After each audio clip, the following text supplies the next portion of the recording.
আওয়ামী লীগের সভাপতিমণ্ডলীর সদস্য ও সাবেক মন্ত্রী লেফটেন্যান্ট কর্নেল অবসরপ্রাপ্ত ফারুক খানের ভেরিফায়েড ফেসবুক অ্যাকাউন্টের একটি স্ট্যাটাস নিয়ে সামাজিক যোগাযোগ মাধ্যমে ব্যাপক আলোচনা শুরু হয়েছে।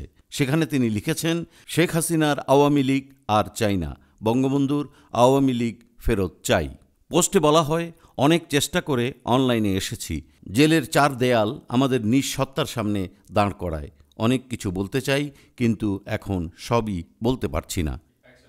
এতটুকুই বলবো, শেখ হাসিনাকে নেত্রী মেনেছিলাম, কিন্তু আজ তার হঠকারিতার জন্যই আমাদের দলের এ পরিণতি।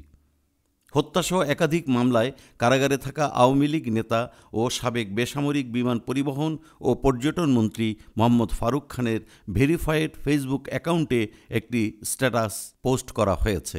এতে ক্ষমতাচ্যুত প্রধানমন্ত্রী শেখ হাসিনাকে নিয়ে সমালোচনার পাশাপাশি দলের এ পরিণতির জন্য তাকে দায়ী করা হয়েছে। সোমবার ৩রা ফেব্রুয়ারি বিকেলে পোস্টটি ভাইরাল হয়। পোস্টটি করার ১ ঘণ্টার মধ্যেই সেটি সরিয়ে ফেলা হয় এবং ফেসবুক প্রোফাইলটিও ডিঅ্যাক্টিভেট করে দেয়া হয়। একাধিকবার চেষ্টা করেও অ্যাকাউন্টটি আর খুঁজে পাওয়া যায়নি। তবে পোস্টটি সরিয়ে ফেললেও ইতিমধ্যেই এর স্ক্রিনশট সামাজিক যোগাযোগ মাধ্যমে ছড়িয়ে পড়েছে। পোস্টে আরও বলা হয়, দলের নেতৃত্ব পরিবর্তন ও সর্বস্তরের শুদ্ধি অভিযান ব্যতীত কোনো ধরনের রাজনীতিতে ফেরা উচিত হবে না। শেখ হাসিনার আওয়ামী লীগ চাই না, বঙ্গবন্ধুর আওয়ামী লীগ ফেরত চাই। জয় বাংলা, জয় বঙ্গবন্ধু।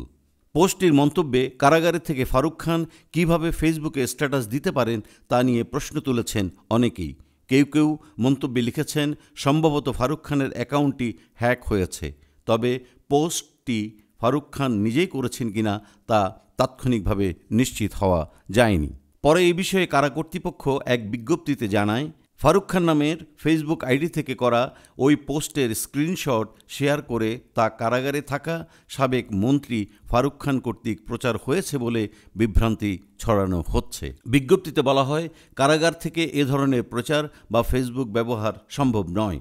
তিনি বর্তমানে কেরানীগঞ্জে ঢাকা কেন্দ্রীয় কারাগারে আছেন। কারাগারে আটক কোনো বন্দীর পক্ষে মোবাইল ফোন ব্যবহারের সুযোগ নেই।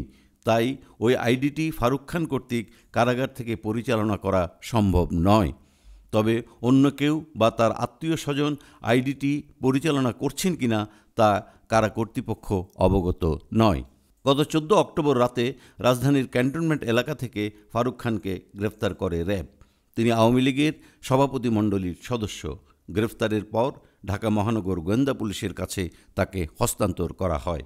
2022 সালের 10 ডিসেম্বর নয়াপল্টনে বিএনপি কর্মী মকবুল হোসেন ও গত 6 আগস্ট বৈষম্য বিরোধী ছাত্র আন্দোলনে আহত হয়ে গত 6 আগস্ট শামীম নামের এক শিক্ষার্থী নিহতের ঘটনায় দায়ের করা হত্যা মামলায় বর্তমানে কারাগারে রয়েছেন ফারুক খান।